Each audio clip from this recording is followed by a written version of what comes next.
नाम? ये हमारी आइडेंटिटी है, हम विकलांग हैं। सरकार भले को चाहे हमें दिव्यांग बनाने की कोशिश कर रही है, लेकिन आज तक उसने हमारे जो हमें पासिंग मार्क्स में छूट दी जाती, उस छूट को ना देकर हमारे हाथ पैर और काटने का कार्य किया है।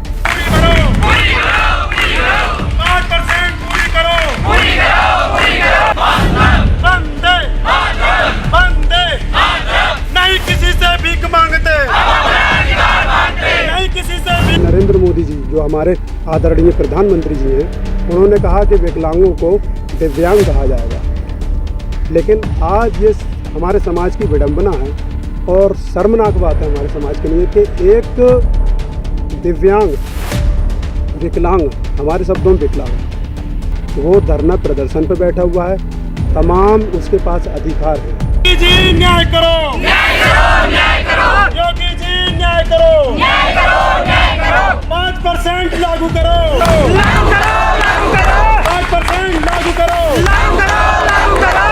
सरपंचों अगर आज सबसे ज़्यादा प्रताड़ित कोई वर्ग हो रहा है तो वो ओबीसी हो रहा है, क्योंकि इनके बस की नहीं है कि SC ST को छेड़ सकें। उनको 5% रिलैक्सेशन दिया, SC ST को भी नहीं छेड़ सकते।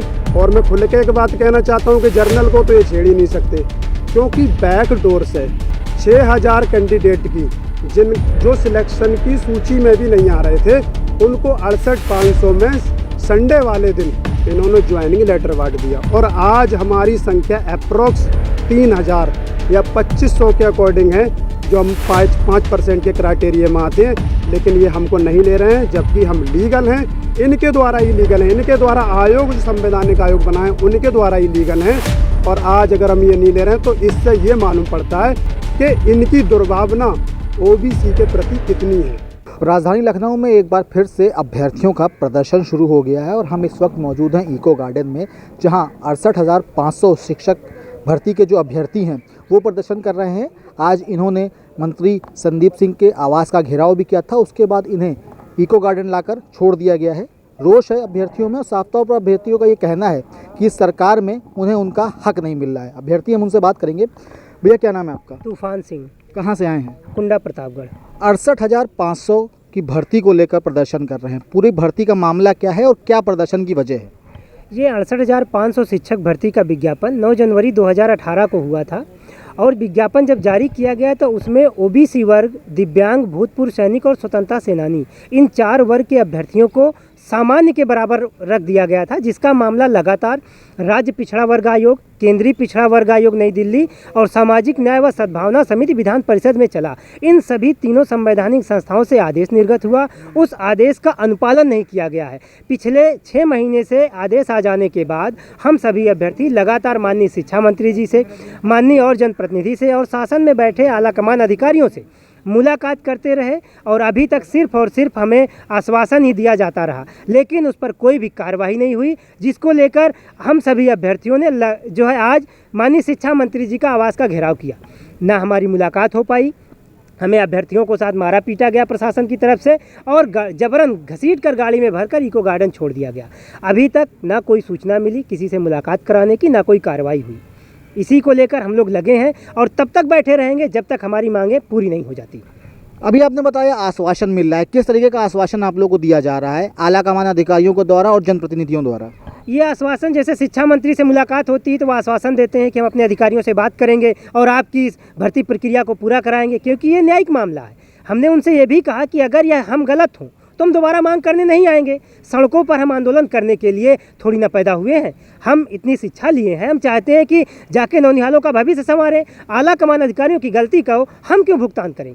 लेकिन उनको भी अधिकारियों ने अपने चंगुल में फंसा रखा है। उसका मेन कारण यह है कि जो अधिकारी इस समय बेसिक शिक्षा विभाग में है, उनके पास कोई भी मामला जाएगा, चाहे वो जिस भर्ती का हो, वह पहले हाई कोर्ट और सुप्रीम कोर्ट जाता है, क्योंकि उन अधिकारियों का एक कमीशन खोरी का सिस्टम बन चुका है। हाई कोर्ट के जो वकील इंगेज करेंगे, सुप्रीम कोर्ट के जो वकील इंगेज करेंगे, उनसे राजस्व निकासी होगी। यह सिस्टम जारी है।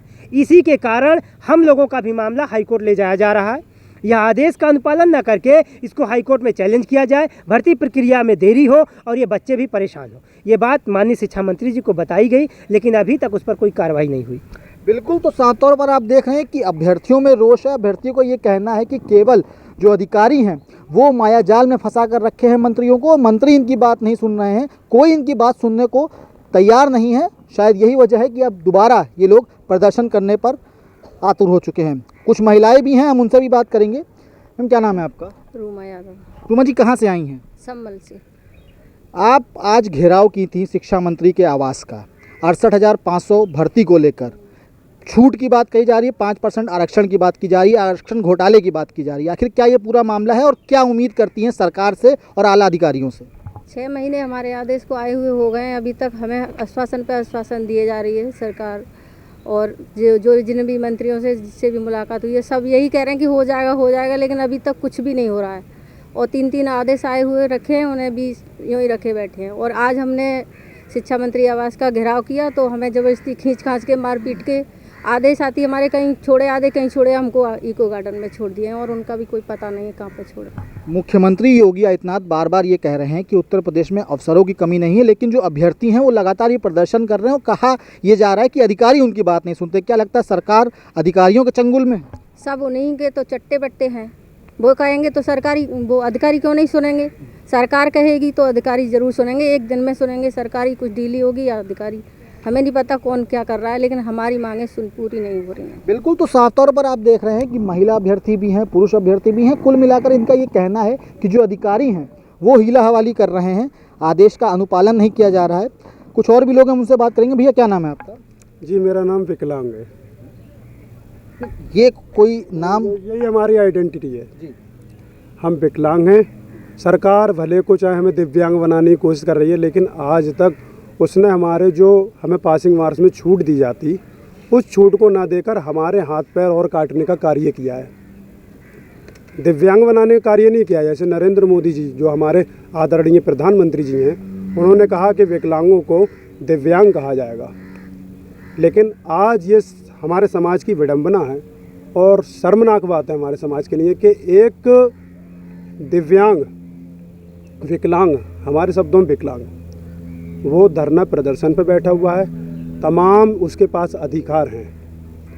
RPWD एक्ट ले लो, चाहे PWD एक्ट ले लो, वो 5% छूट की संतुति करते हैं। एक 3% आरक्षण की उनको जो है संतुति करता है और एक जो है उसको 4% आरक्षण की संतुति करता है। अब ये लोग कह रहे हैं कि आप हमसे अतिरिक्त आरक्षण की मांग कर रहे हैं, लेकिन जब हमें पासिंग मार्क्स में छूट नहीं मिलेगी तो हमारे आरक्षण का कोई बेनिफिट नहीं है।